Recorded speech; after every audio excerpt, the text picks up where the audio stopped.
Hello students of Moza class. In our previous lectures, we have discussed Coulomb's law, then relative permittivity, then vector form of Coulomb's law. So in this class, we are going to discuss force between multiple charge and continuous distribution of charge. So I will try to cover these 2 points, two topic. Okay, first of all, we will cover force between multiple charge. So now, before discussing force between multiple charge, one point which we have discussed in our last class, let me review that. Okay, আমি কি পাইছিলো যে force in one charge, force in 1 due to 2, okay, force on 1 due to 2 is equal to 1 by 4 pi epsilon naught q1 q2 by r1 2 এনেকা পাইছিলো হয়নে আৰু ইটো কাৰণে যদি আমি অপোজিট ডাইৰেকশনত চাও তেতিয়া আমি f কি লিখো 2 1 বুলি লিখো হয়নে f 2 1 লিখো এতিয়া আমি যদি ইকুৱেল কৰিবলগীয়া হয় কি হ'ব আমি জানো যে ফোৰ্সটো ইটোৰ অপোজিটত আছিল সেইকাৰণে আমি যদি ইকুৱেল কৰিম আমি এটাত মাইনাস সাইন দি দিম এটা আমি গম পাও হয়নে সিমিলাৰলি যদি আমি ইহতৰ ডিসটেন্সটো চাও ডিসটেন্সটো আমি r12 বুলি ধৰিছিলো ভেক্টৰ সাইন লৈছিলো তো ইহতৰ যদি আমি ইকুৱেল কৰিবলৈ হয় মই কি কৰিম নেগেটিভ সাইনটা দিব লাগিব কাৰণ ভেক্টৰটোক আমি নেগেটিভ কৰিলে ইকুৱেল হ'বগে অপোজিট যদি আছে হয়নে কাৰণ এটা ভেক্টৰ আমাৰ এনেকৈ আছিল r12 যদি এনেকুৱা r21 এনেকুৱা r21 যদি মই একেই কৰিবলৈ হয় r12 লগত তেনেহলে মই ইয়াত মাইনাস কৰিব লাগিব মানে তেতিয়া এটো হৈ যাব একাৰণে আমি নেগেটিভ দি দিছো মাইনাস দিলে মানে অপোজিট হৈ যায় ফ্লিপ হৈ যায় ন fine so now let us go to our main topic তোমাৰ কি আছিল the force between multiple charges so force between multiple charges to কেনে কাম কৰে so ইয়াত এটা মই পইণ্ট লিখি থোৱা আছে চোৱা according to this superposition principle so force between multiple charges to কেনেকে কাম কৰে superposition principle টো যদি আমি এটা এপ্লাই কৰো হেতুৰ হিচাপত কাম কৰে so ইয়াত কি কৈছে the total force acting on a given charge is equal to the vector sum of the forces exerted on it by all other charges তেনেহলে যিকোনো দুটা চাৰ্জ যদি থাকে বা ঢেৰ যদি চাৰ্জ থাকে কি হ'ব এটা চাৰ্জ যদি মই ধৰি লওঁ সেই চাৰ্জটোত ফোৰ্সটো কি হ'ব প্ৰত্যেকটা আদাৰ যিবিলাক চাৰ্জ আছিল সেই চাৰ্জবিলাকে দিয়া ফোৰ্সবিলাকৰ কি হ'ব ভেক্টৰ সাম হ'ব মানে ডাইৰেকশনাল যিবিলাক প্ৰপাৰ্টি এটো এপ্লাই কৰিব লাগিব তাত মানে so let us see so what is this here you can see এটো মই চাৰ্জ ধৰি ললো এটো মই q ধৰিলো এটো q হয় ঠিক আছে এটো q1 বুলি কলো এটো মই q2 বুলি কলো এটো q3 এটো q4 এটো আমাৰ q5 পাঁচটা চাৰ্জ আমি ধৰিলো যে অলৰেডি এই দুটা চাৰ্জ যদি ধৰো আমি কুলম্বস লৰ পৰা পাই আহিছো হয়নে দুটা চাৰ্জৰ কাৰণে আমাৰ যে ইলেক্ট্ৰোস্ট্যাটিক ফোৰ্স হ'ব এটো কুলম্বস লৰ পৰা আমাৰ পাও এটো আমাৰ কি হ'ব ইহঁতৰ মাজত এটা ডিসটেন্স ধৰিলো প্ৰথমতে ডিসটেন্স ধৰাৰ কাৰণে এটা কাম কৰিব পাৰো যে আমাৰ ফোৰ্স অন q1 বুলি আমি গেছ কৰিলো ধৰি ললো তেলে ফোৰ্স অন q1 আমি এনেকে বনাম এই ফোৰ্সটোৰ ডাইৰেকশনটো এফালে যাব ঠিক আছে সো মই এটো কম force on 1 because of 2 fine এটো আমি গম পাও সো ভেক্টৰ সাইন দিব লাগিব ৰে বাৰে হৈ গল তাহলে এইটো কাৰণে আমি সিম্পলি আমি লিখিব পাৰিম যে f12 এতিয়া যদি মই অকল সিমিলাৰলি যদি মই দুটা চাৰ্জ ধৰো এটো চাৰ্জ বাদ দিও q2 টো বাদ দিলো এতিয়া q3 আৰু q1 ধৰিম এতিয়া মই এনেকে বনাম I have to draw like this fine so it is q3 and 1 so এই ফোৰ্সটো এনেকে কৰি এফালে গৈছে বুলি ক'ব পাৰো এনেকে ফাইন এটো যে ফোৰ্স অন 1 এ হয় বাট ডিউ টু q3 so 1 3 লিখিলো এই কাৰণে find force on 1 due to 3 similarly এটো চোৱা q4 আছে so q4 টো এতিয়া এটো ফোৰ্স আমি এখিনি বাদ দিলো আমি নাই বুলি ভাবি ললো q4 আৰু q1 চাব লাগে so সিম্পল আমি আকৌ একেটা বস্তু এপ্লাই কৰিম so এটো আমি ইয়াত দি দিলো আৰু এটো এনেকে ডাইৰেকশন দেখাই দিলো আৰু এটো এফালে যাবগে বুলি মই কলো এটো কম মই force on 1 but due to 4 মানে চাৰ্জ নাম্বাৰ 4 q4 আৰু এটা আমি যদি এনেকে বনাও এটো হ'ব হয়নে এটো আমাৰ কি হৈছে f যেটো ফোৰ্স হ'ব এটো হ'ব force on 1 due to 5 so f15 আমি এনেকে লিখিব পাৰো হয়নে তো এটো ফোৰ্সৰ আমি ভেক্টৰ সাইন দি দিম ফাইন এতিয়া ইহতৰ যদি আমি ৰেডিয়াসবোৰ বনাম ঠিক আছে বা ৰেডিয়াস নহয় আমি যিবোৰ ডিসটেন্স ওকে মই ৰেডিয়াস কৈ আছো ডিসটেন্স হ'ব ডিসটেন্স বনাম এটো 2 ৰ পৰা 1 লৈ গৈছে হয়নে সো এটো 1 টু যেটো আছে মই r12 লিখি 21 বুলি লিখিব 2 ৰ পৰা 1 লৈ যোৱা বুলি মই বুজাবৰ কাৰণে লিখিছো ঠিক আছে সো এটো হৈ যাব আমাৰ কি পজিশন ভেক্টৰটো মানে q1 আৰু q2 ৰ মাজত সিমিলাৰলি 3 ৰ পৰা 1 লৈ গৈছে সো r31 বুলি লিখিব পাৰো এটো তেনেকে আমি r41 ফাইন আৰু r এটো কি লিখিম মই 51 সিমিলাৰলি এনেকে আমি লিখিব পাৰো তো গোটেইকেইটা আমি পাই গ'লো এতিয়া চোৱা এই বস্তুটো আমি অকল ভেক্টৰ যদি বনাবলৈ যাওঁ চাৰ্জখিনি বাদ দি দিওঁ হয়নে তো ভেক্টৰ এটা আমি এটা ষ্ট্ৰাকচাৰ এটা পাই গ'লো ভেক্টৰ লাইনবোৰ পাই গ'লো তেতিয়া তুমি অকল এই পাৰ্টটো মন কৰা এতিয়া আমি যদি অকল এই ফ'ৰ্চৰ এই পাৰ্টটো মন কৰোঁ হয়নে তো এতিয়া দেখিম যে এটা পইণ্টত ঢেৰ ভেক্টৰ লগ লাগি আছে মানে F12 F13 F14 F15 তো গোটেইবোৰ লগ লাগি আছে এই বস্তুটোতে আমি ইয়াত কি কৰিম এতিয়া ভেক্টৰ যিটো এডিশ্যন ৰুল আছিলে সেই ৰুলটো এপ্লাই কৰিম ইয়াত আমি ভেক্টৰ পেৰালোগ্ৰাম ৰুল এপ্লাই কৰিব পাৰোঁ হয়নে তো লেট আছ সি আমাৰ পেৰালোগ্ৰাম ৰুল যদি আমি এপ্লাই কৰোঁ কি হ'ব এতিয়া আমি ফাইনেলি ৰিজাল্টেণ্ট গোটেই ফ'ৰ্চখিনি এটা পইণ্টত এতিয়া কনচেনট্ৰেট হৈ আছে তো গোটেই ৰিজাল্টেণ্টটো আমাৰ কি হ'ব আমি ভেক্টৰ চাম কৰিব লাগিব সেইটোকে আমি ছুপাৰ পজিশ্যন বুলি কওঁ তো এতিয়া ফাইনেলি গোটেই যি চাৰিটা চাৰ্জ এক্সটাৰ্নেল চাৰ্জ চাৰিটা আছে যিকেইটা চাৰ্জে Q1ক তোমাৰ ইফেক্ট কৰি আছে সেই চাৰ্জকেইটাৰ কাৰণে ছিংগুল এটা ফ'ৰ্চৰ ডাইৰেকশ্যন পাম এতিয়া তিনিটা চাৰিটা ডাইৰেকশ্যন হৈ আছে এই ডাইৰেকশ্যন কেইটা কি হ'ব ৰিজল্ভ হৈ যাব বা ইহঁতকেইটা এড আপ হৈ যাব এড আপ হৈ পিনি এটা ডাইৰেকশ্যন দিব সেইটো আমি কেনেকৈ কৰিম চিম্পল তুমি চোৱা এতিয়া ইয়াত আমি জুম কৰি দিছোঁ অকণমান সেইটো চোৱা ভেক্টৰখিনি আমি চালে হ'ল ফাইনেলি আমি যিকোনো দুটা ভেক্টৰ ধৰি ল'লোঁ প্ৰথম ইনিচিয়েলি ঠিক আছে ইনিচিয়েলি মই ধৰি ল'লোঁ F12 আৰু F13 তুমি চোৱা এতিয়া F12 এণ্ড F13 মই যদি ধৰিলোঁ বাকীবোৰ বাদ দিয়া তেতিয়াহ'লে এই দুটা ভেক্টৰে এটা এংগল বনাই আছে এতিয়া আমি পেৰালোগ্ৰাম ৰুল যদি এপ্লাই কৰোঁ আমি জানো যে এই ভেক্টৰটো এক্সটেণ্ড কৰি দিব পৰা নাই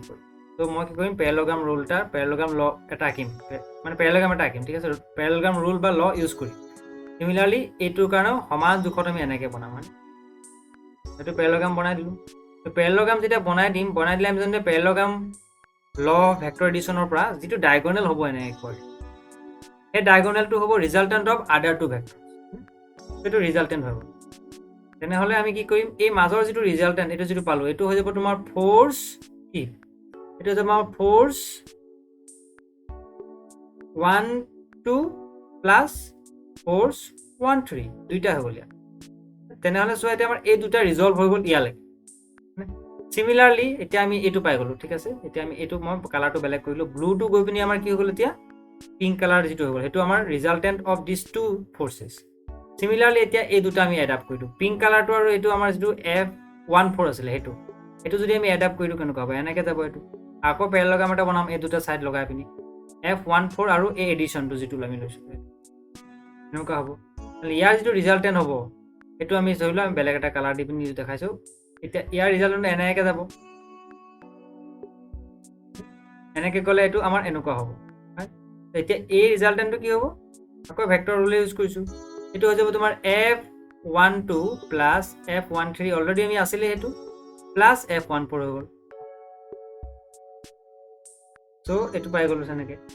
ঠিক সেইদৰে এই ৰিজাল্টেণ্ট এতিয়া দুটা থাকি গ'ল এই দুটা মই অলপ বেলেগকৈ আঁকি দিছোঁ তোমালোকক বুজিবৰ কাৰণে এই পইণ্টটো মই বেলেগ ফালে আঁকি দিওঁ ঠিক আছে তো ইয়াত মানে বস্তুটো অকণমান লেতেৰা হৈ গৈছে তো এতিয়া আমি কি কৰিব পাৰোঁ চোৱা ইয়াত তোমাৰ এই পইণ্টটো আমাৰ আছিলে Q1ৰ পইণ্ট হয়নে Q1ৰ পইণ্ট আছিলে Q1ৰ পইণ্টৰ বাকী এইফালৰ পৰা ফ'ৰ্চবিলাক আহিছিলে চ' মই সেইখিনি বনোৱা নাই অকল সেই Q1 পইণ্টত যিকেইটা ফ'ৰ্চ আছিলে সেই ফ'ৰ্চকেইটা বনাওঁ তো এনেকৈ আছিলে আকৌ এবাৰ মই আঁকিছোঁ ইয়াত এনেকৈ এটা এনেকুৱা আছিলে এটা তোমাৰ অলমষ্ট এনেকুৱা আছিলে এইটো আমি কৈছিলোঁ F12 force on 1 because of 2 এইটো আমাৰ F13 এটা এনেকৈ আছিলে এইটোক ক'লোঁ আমি F14 আৰু এটা আমাৰ এনেকুৱাকৈ আছিলে সেইটোক আমি ক'লোঁ F15 ইয়াত আমাৰ বুজিবলৈ সহজ হ'ব এতিয়া তো লেট আছ সি এতিয়া আমি ইয়াত কি কৰিম আমি প্ৰথম এই দুটা ভেক্টৰ ধৰিম কোনটো F12 আৰু 13 হয়নে এই দুটা ভেক্টৰ আমি ধৰিলোঁ এটা যদি ভেক্টৰ আমি ধৰোঁ কি হ'ব চাবা ইয়াত এই দুটা ভেক্টৰ ধৰিলে আমি কি কৰিম এই দুটা ভেক্টৰৰ পৰা আমি এটা পেৰালোগ্ৰাম পাম এনেকৈ পেৰালোগ্ৰাম এটা পাম পেৰালোগ্ৰাম ৰুল যিটো আছিলে আমাৰ সেইটো ইউজ কৰিছোঁ তো পেৰালোগ্ৰাম ৰুল ইউজ কৰিলে ভেক্টৰ এডিশ্যন যিটো আছিলে পেৰালোগ্ৰাম ৰুল সেইটো ইউজ কৰিলে আমি এনেকুৱা পেৰালোগ্ৰাম এটা পাম তো এইটো পেৰালোগ্ৰাম যদি পাওঁ ইয়াৰ যিটো ডায়গনেল হ'ব সেই ডায়গনেলটো দিব resultant of this two vector finally তাৰমানে এই ভেক্টৰটো কি হ'ব আমাৰ এই ভেক্টৰটো হৈ যাব তোমাৰ সামেশ্যন অফ F12 প্লাছ F13 এইটো ভেক্টৰ চাম কৰিলোঁ আমি ভেক্টৰ চাইন দিবলৈ নাপাহৰিবা ঠিক আছে লগতে ভেক্টৰ চাইন আমাক লাগিব তো এইটো পাই গ'লোঁ এতিয়া এই বস্তুটোত আমি এই দুটা ৰিজল্ভ হৈ গ'ল এটালে হয়নে তেনেহ'লে মই একেটা ডায়েগ্ৰাম আমি আকৌ যদি ইয়াত বনাওঁ এনেকৈ এতিয়া মোৰ হৈ যাব কেনেকুৱা ইয়াত এইটো আহি গ'ল তোমাৰ F14 আৰু এইফালে তোমাৰ এইটো এটা অলৰেডি আমাৰ আছে সেইটো আমি ৰিজল্ভ কৰা নাই এতিয়ালৈকে বা যোগ কৰা নাই এতিয়ালৈকে F15 অ'কে আৰু এতিয়া আমি in place of F13 and 12 আমি এটা ছিংগল ভেক্টৰ এটা পাই গ'লোঁ এনেকৈ সো এইটো আমাৰ হৈ গ'ল সাম হৈ গ'ল ইহঁত দুটাৰ মাজৰ ভেক্টৰ সাম হৈ গ'ল f12 প্লাছ f13 ঠিক আছে সো এতিয়া আমি কি কৰিম আকৌ এই দুটা ভেক্টৰৰ মাজত আকৌ আমি পেৰালেগাম বনাম এইটো পেৰালেগাম বনালে এনেকুৱা হ'ব এইটো এনেকুৱা হ'ব পেৰালেগাম এইটো এটা পেৰালেগাম হ'ব সো এই পেৰালেগামটো যেতিয়া হৈ গ'ল তেনে ইয়াৰ আকৌ আমি ৰিজাল্টেন্টটো বনাব পাৰিম কেনেকৈ ডায়াগোনেল এই দুটাৰ মাজত আমাৰ ডায়াগ্ৰাম সো এইটো কাৰণে তোমালোকে ভেক্টৰ এডিশনখিনি পুৰা ভালদৰে জানিব লাগিব যদি তোমালোকৰ ভেক্টৰ এডিশন ক্লিয়াৰ নাই তোমালোকে মোক কমেন্ট কৰিবা so that I can make a video dedicatedly on vector addition and vectors ওপৰত ৰিলেটেড কৰি ঠিক আছে এইটো হৈ যাব এইটো হৈ গ'ল আমাৰ এইটো যদি আমি ইয়াত ড্ৰয়িং কৰোঁ এতিয়া এইটো কি হ'ব এই দুটা ভেক্টৰ এইটো ভেক্টৰ আৰু এইটো ভেক্টৰৰ এতিয়া এডিশন হৈ গ'ল সো এতিয়া এই দুটা ভেক্টৰ কি আছিল এটা f12 প্লাছ f13 অলৰেডি আছিল প্লাছ এতিয়া যদি f14 সো এতিয়া আমাৰ চোৱা এই তিনিটা ভেক্টৰ গৈ পিনি এতিয়া দুটা ভেক্টৰ গৈ পিনি এটা ভেক্টৰ ৰিজল্ভ হ'ব এইটো আমি এনেকৈ পাই গ'লো এতিয়া আমি আকৌ যদি চাওঁ আৰু সৰু হৈ গ'ল এতিয়া এইটো আমাৰ q1 পইণ্ট অলৰেডি আছিলে সো ইয়াত এতিয়া আমাৰ এই ৰিজাল্টেন্টটো এইটো পাই গ'লো আৰু এটা ভেক্টৰ থাকি গ'ল তো এইটো কম আমি f15 আৰু বাকি এইটো হৈ গ'ল তোমাৰ f12 প্লাছ 13 প্লাছ 14 তো আমি এতিয়া দুটা ভেক্টৰ হ'ল এতিয়া আকৌ এই দুটাৰ আকৌ আমি কি কৰিম পেৰালেগাম বনাম তো সিমিলাৰলি এইটো এনেকুৱা টাইপৰ পেৰালেগাম এটা হ'ব ধৰি ল'লে এনেকুৱা টাইপৰ পেৰালেগাম এটা হ'ব গোটেই পেৰালেগামটো এনেকুৱা টাইপৰ এটা হ'ব তো এই পেৰালেগামটোৰ আমি কি ল'ম এতিয়া ৰিজাল্টেন্ট ল'ম ৰিজাল্টেন্ট মানে আমি ইয়াৰ ডায়াগোনেল ল'ম ডায়াগোনেলটো অলমষ্ট এনেকুৱা হ'ব তো ফাইনেল যিটো আমাৰ ফ'ৰ্চ হৈ গ'ল তাৰমানে এইটো হ'ব তাৰমানে ফাইনেলি সেই পইণ্টটোত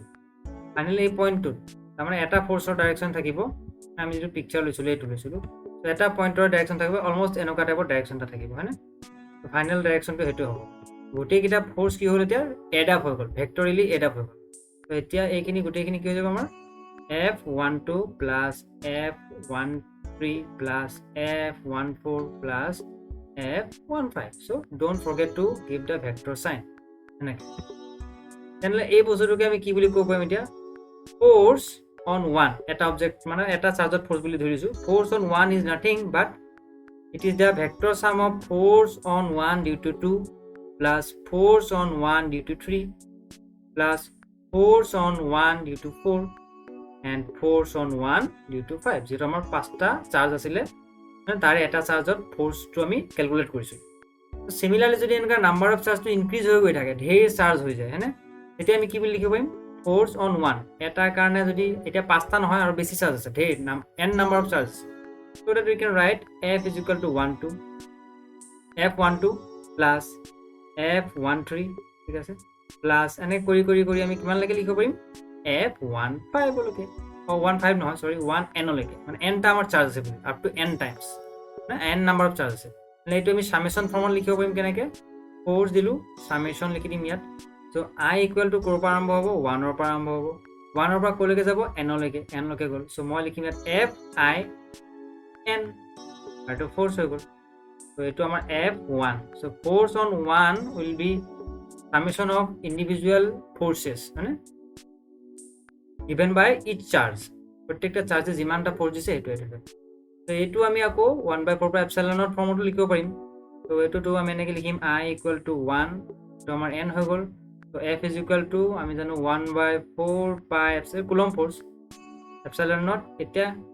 q1 হ'ব এটা আৰু এইটো হ'ব কিমান qn হ'ব એટલે q1 q2 q3 গোটেইবোৰ এড আপ হৈ গৈ থাকিব তো এইটো হ'ব r12 বা 21 হয়নে ইয়াত 21 নহয় ইয়াত কিবা n1 rn1 স্কোৱাৰ ফাইন আৰু ভেক্টৰ সাইন যদি দিবলগীয়া হয় কাৰণে মই ইয়াত এনেকৈ লিখিব লাগিব কেপ লিখিব লাগিব কেপ ইউনিট ভেক্টৰ বা কেপ লিখিব লাগিব মানে ইউনিট ভেক্টৰ কেপ সো এইটো হ'ব n1 কেপ ফাইন এইটো হৈ গ'ল আমাৰ এইটো so force f1 is summation এটা এই সামেশনটো যদি মই এক্সটেন্ড কৰো কেনেকুৱা হ'ব 1/4 পাই এপসাইলন যেটো কমন থাকিব কাৰণ আমি এটো লিখি দিব পাৰো ব্ৰেকেটৰ ভিতৰত তো ব্ৰেকেটৰ পৰা বাহিৰত কৰি দিব পাৰো বাকি কিটা চোৱা তোমাৰ এটা q1 টো সবতে থাকিব সো q1 টো মই এনেকৈ লিখি লব পাৰো বাকি কিটা মোৰ হ'ব q2 by r21 square into r21 cap plus q3 by r31 square into r31 cap plus তো সো অন সো ইয়াত এতিয়া এনেকুৱা নোটেশ্যনত তোমালোকে এটা বস্তু মন কৰা যে ইয়াত মই R21 লিখিছোঁ, ইফালে F1 লিখিছোঁ, হয় নাই? সো R21 হ'ব পাৰে বা 12 হ'ব পাৰে, এইটো তোমাৰ ডিপেণ্ড কৰে তুমি কেনেকুৱাকৈ ডাইৰেকশ্যনটো লৈছা, কনচিডাৰ কৰিছা। তো মই ডাইৰেকশ্যনটো কনচিডাৰ কৰিছিলোঁ যে 1ৰ পৰা 2 এনেকৈ কনচিডাৰ কৰিছিলোঁ, মানে এনে কনচিডাৰ কৰিছিলোঁ, সেইকাৰণে ডাইৰেকশ্যনটো আমি তেনেকৈ ল'লোঁ। ইয়াত মানে 1ৰ পৰা 2 এইটো, ইয়াত বাকী চাৰ্জকেইটা লিখা নাই, ইয়াত এইটো সেইটো চোৱা, মই 3ৰ পৰা 1লৈ ধৰিছোঁ কাৰণে R31 লিখিছিলোঁ, হয় নে? চ' তুমি যদি এনেকৈ ওলোটাটো তুমি R31 বুলি ধৰা বা R13 ধৰা তেতিয়াও হ'ব, ঠিক আছে, কিন্তু ইয়াত আমি 31 এনেকৈ ধৰিছোঁ, ফাইন। চ' এইটো তোমাৰ নিজৰ কথা, কেনেকৈ নোটেশ্যন লোৱা। ডিফাৰেণ্ট বুকছত বেলেগ নোটেশ্যন থাকে, তো খালি তুমি নোটেশ্যনটো মেনশ্যন কৰি দিব লাগে যে where R13 represents the position vector or the distance between 1 and 3 charge, okay, তুমি ৰিপ্ৰেজেণ্ট কৰি কৈ দিব লাগিব।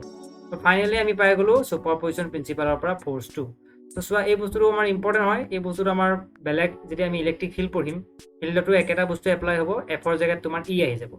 তো বাকী কনচেপ্টটো একে থাকিব, ফিল্ডখিনিৰ বাকী এডিশ্যনখিনি তেনেকেই হ'ব। তো চিম্পল। তো ঠিক আছে, hope you have understood the concept of superposition of Coulomb force, multiple চাৰ্জৰ কাৰণে ফ'ৰ্চখিনি আমি কেনেকৈ এডাপ্ট কৰোঁ, এইটো মই ভাবিছোঁ যে তোমালোকে বুজি পাইছা। তো নেক্সট ক্লাছত মই হয়তো তোমালোকৰ এই কণ্টিনিউৱাছ ডিষ্ট্ৰিবিউশ্যনটো চাম, আৰু আমি প্ৰব্লেম কেইটামান কৰিম। কণ্টিনিউৱাছ ডিষ্ট্ৰিবিউশ্যনটো ইমান টাফ নহয়, ইজি হয়, ইজিলি আমি পাৰি যাম, fine. So' till then, keep learning, keep growing. Thank you.